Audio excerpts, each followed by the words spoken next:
Bien, tenemos ya en nuestros estudios al señor Alberto Martorell, que es presidente del Instituto, o creo que se llama Consejo, ¿no?, Internacional de Monumentos y Sitios. Vamos a preguntarle a él exactamente a qué se dedica este organismo, pero ya les anuncio que vamos a conversar con el señor Martorell sobre el Archivo Nacional de la Nación y otros temas de interés. Bienvenido al programa, señor Martorell. Muchísimas gracias, es un placer estar acá.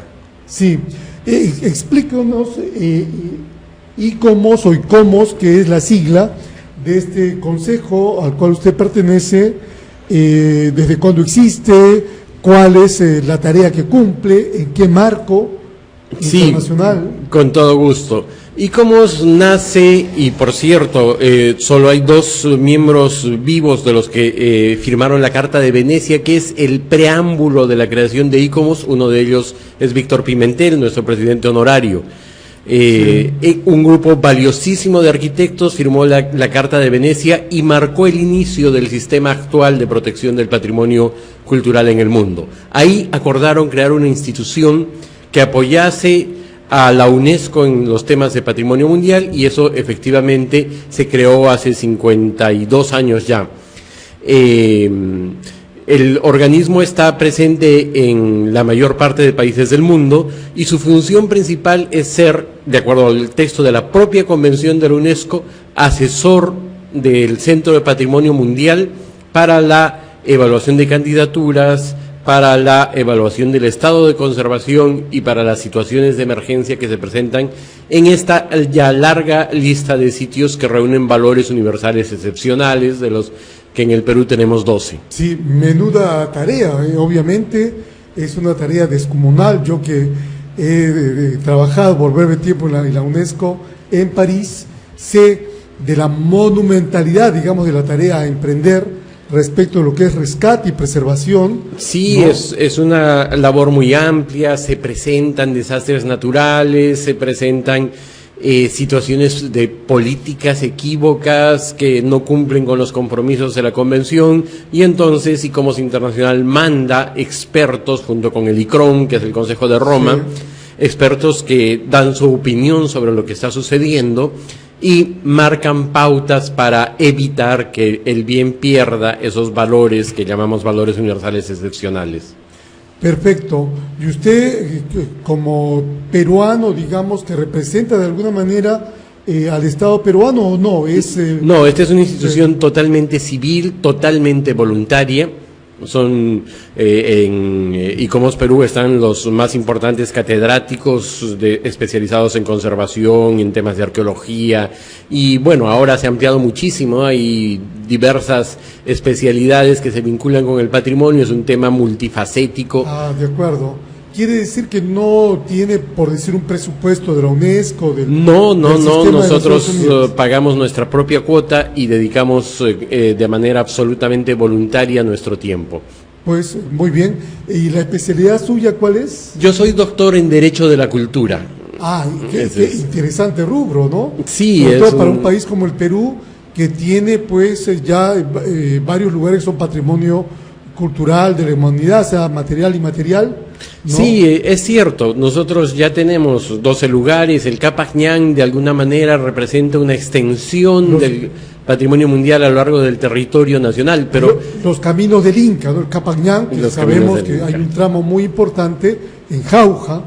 Pues el tramo Jauja-Pachacama, sí, que es uno de los importantes, se han inscrito diversos sectores, diversos tramos representativos de la totalidad del camino, sí, que incluye, por supuesto, los otros 6 países andinos, ¿no? Desde Chile hasta Colombia, siendo el centro, el eje, por supuesto, desde donde se desarrolló esa monumentalidad, esa ingeniería impresionante del Capac Ñan, tiene por eje el conocimiento generado en el Cusco, ¿no? Pero aprovecha todo el conocimiento anterior de las culturas que fueron dominando el territorio a lo largo de siglos.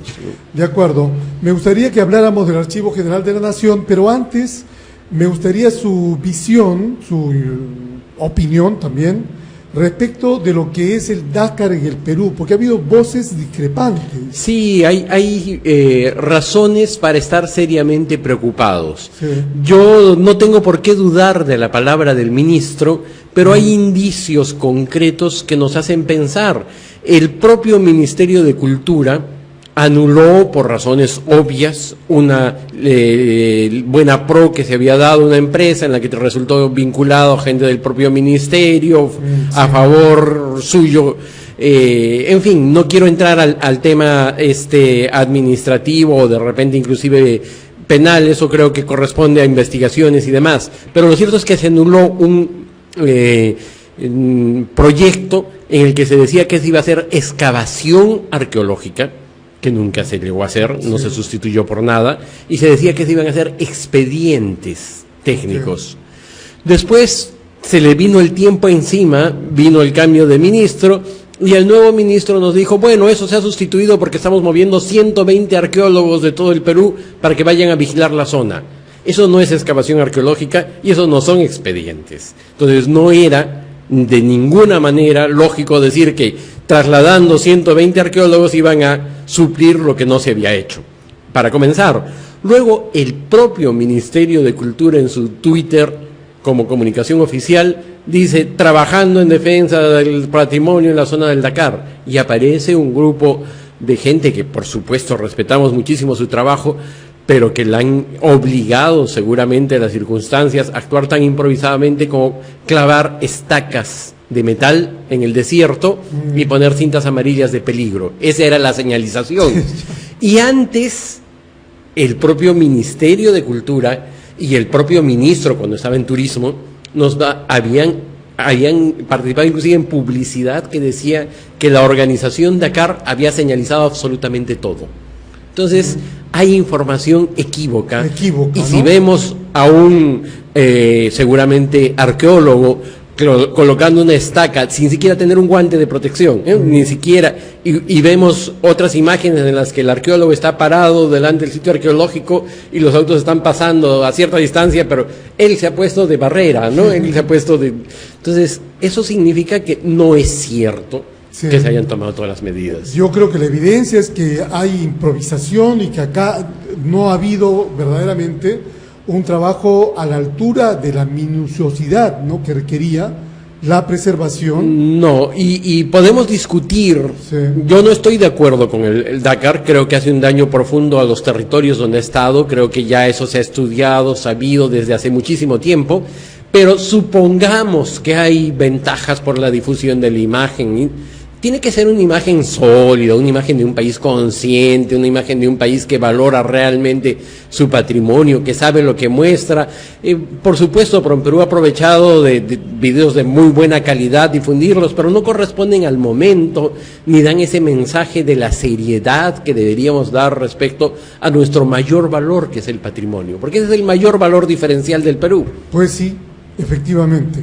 Y justamente quería abordar con usted dos temas, porque quizá el tiempo va a ser exiguo. Siempre. El del Archivo General de la Nación, que yo creo que en muchas épocas, en muchos momentos, se ha hecho sonar la alarma respecto de su condición. Sí, resulta increíble. Acabamos de ver este reportaje que ha hecho Cuarto Poder, pero yo inmediatamente pensaba que normalmente en mis clases, cuando hablo de legislación de patrimonio cultural y de la situación, cuando hablo de la parte de archivos, comienzo con un vídeo, también me parece que es de América Televisión, de hace como 6 años, donde se ve cómo los documentos se despedazan. Y claro, hasta en el vídeo, cosa también increíble, se ve al locutor tomando hojas sin ningún guante y diciendo, miren cómo se rompe, ¿no? O sea, hasta ese grado de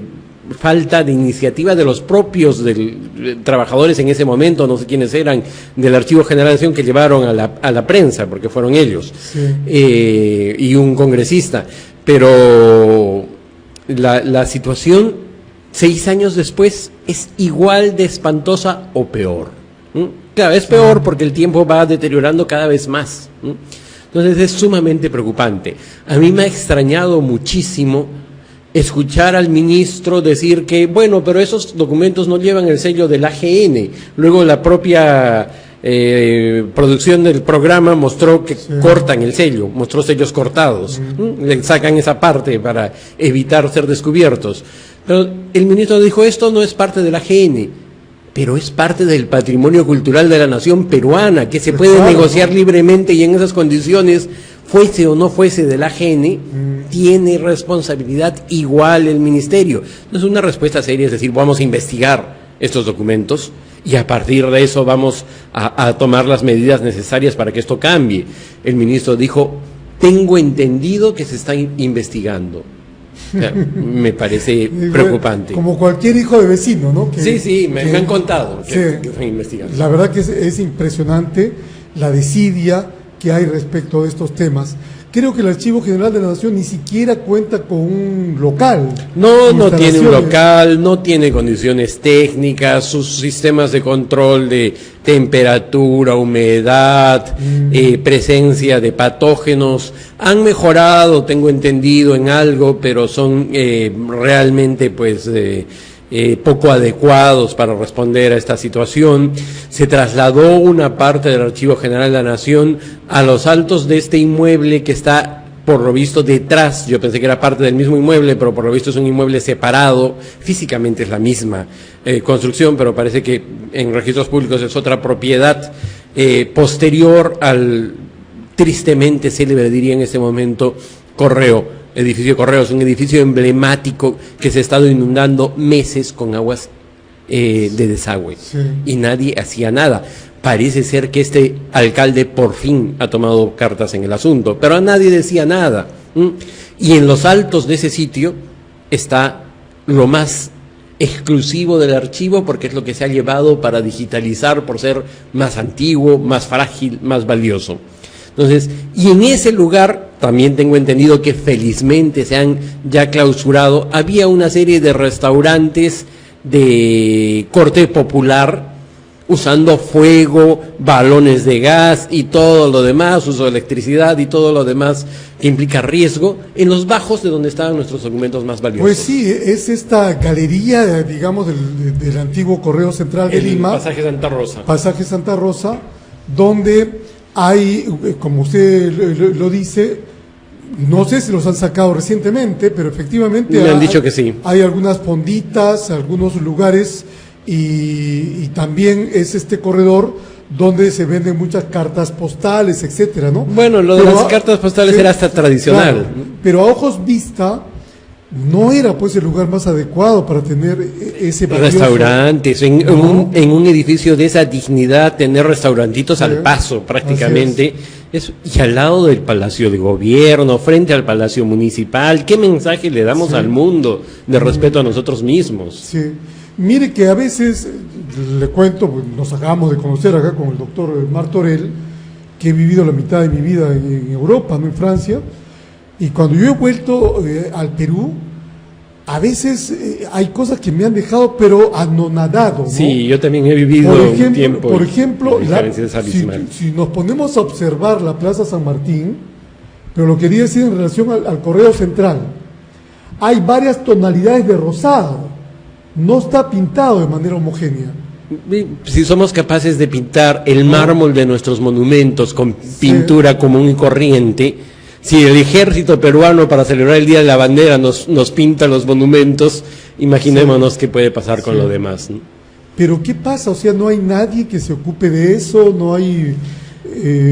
Es algo terriblemente preocupante. Yo no, por supuesto, no puedo, salvo estas cosas que me han sorprendido de las declaraciones, por ejemplo, en el Archivo General de la Nación por parte del ministro, yo no puedo decir que este ministro sea responsable de lo que está sucediendo. No, claro, pero lo que sucede es que desde que se ha creado el Ministerio de Cultura, la situación del patrimonio cultural peruano ha empeorado paulatinamente, cada vez peor. En las normas que se han dado en los últimos años, 8 años, 6 años aproximadamente, sobre patrimonio, son para evitar que se conserve, considerándolo una traba, obligando a trámites inverosímiles, como por ejemplo que en 30 días resuelvan un caso en todo el Perú es el mismo plazo, no hay diferencia, de los famosos CIRAS, certificados de inexistencia de restos arqueológicos u otros trámites arqueológicos, y si en 30 días no se resuelve, contra toda la doctrina mundial, se da silencio administrativo positivo. Entonces se le da por aprobada la cosa. Y estaban durante un tiempo tratando de evitar y anulando ese tipo de situaciones, forzando la cosa porque había el nivel de conciencia de que eso era insostenible y que no se, hay sitios importantísimos que caían en silencio. Pero en el último año han comenzado a anular esos casos en los que no se había aplicado el silencio administrativo, es decir, que se aplica a rajatabla. Entonces, en 30 días, un sitio arqueológico de la selva, donde el arqueólogo llega en canoa para hacer la evaluación, donde hay petróleo, donde hay gasoducto, donde hay ducto de gas, donde hay minería, inclusive en algún caso, aunque es poco en la selva, pero un lugar, si en Lima, para ir a Noryau y Oscocha tardamos lo que tardamos, pensemos pues qué sucede en esos pueblos que están realmente alejados, pero que tienen una riqueza arqueológica gigantesca. Sí, la verdad que caminamos en el Perú sobre restos de incalculable valor y muchas veces no caminamos, sino pisoteamos esos restos. Sí, pues, ¿no? así de triste, ¿no? Y hay una serie de irregularidades en el sistema. Otra cosa increíble es lo del hotel de la calle Sapi. Justamente le quería tocar ese tema, ¿no? Este hotel en el Cusco, capital arqueológica de América, la calle Sapi, allí en el Cusco, que aparentemente esto no hay quien lo solucione. Aparentemente no hay quien lo solucione. Yo creo que acá el mensaje Cuéntenos un poco para nuestros televidentes de qué se trata. Sí, una empresa compró una extensión grande de inmuebles en la zona de la calle Sapi, que está en pleno corazón del Cusco, a 400 metros de la plaza principal de la ciudad del Cusco, patrimonio mundial indiscutiblemente. Desmontó unos muros y andenes incas que había una parte de la construcción supuestamente para hacer un proceso de anastilosis. Se sabe que no han tomado mayor precaución, ni han inventariado las cosas, ni han hecho bien ese proceso, ha sido una excusa, y han demolido un inmueble republicano también de importancia. Y eso lo permite otro sistema nefasto creado hace algunos gobiernos, pero que deja al ministerio, y es impresionante que ningún ministro se atreva a decir que eso es imposible de cumplir, que dice 2 delegados son los que tienen que participar en las reuniones de todos los municipios de cada región. Lima tiene 2 delegados por distrito, Callao también. Sí. Cusco, desde el año pasado tengo entendido que tiene 2 delegados por distrito, porque puede hacerlo. Pero en Arequipa hay 2 delegados para la región. En Tacna hay 2 delegados para la región. En Lima provincias, acá el día viernes ha salido publicada la resolución ministerial que nombra 2 delegados para la región. En Lima provincias tenemos Caral. Hay varios municipios que tienen que ver con Caral. Caral es Lima, ¿no? Sí, es muy... Tenemos el tramo del Capañán que usted mencionó. Sí, de Pachacama. ¿Cuántos pueblos cruza ese Capañán?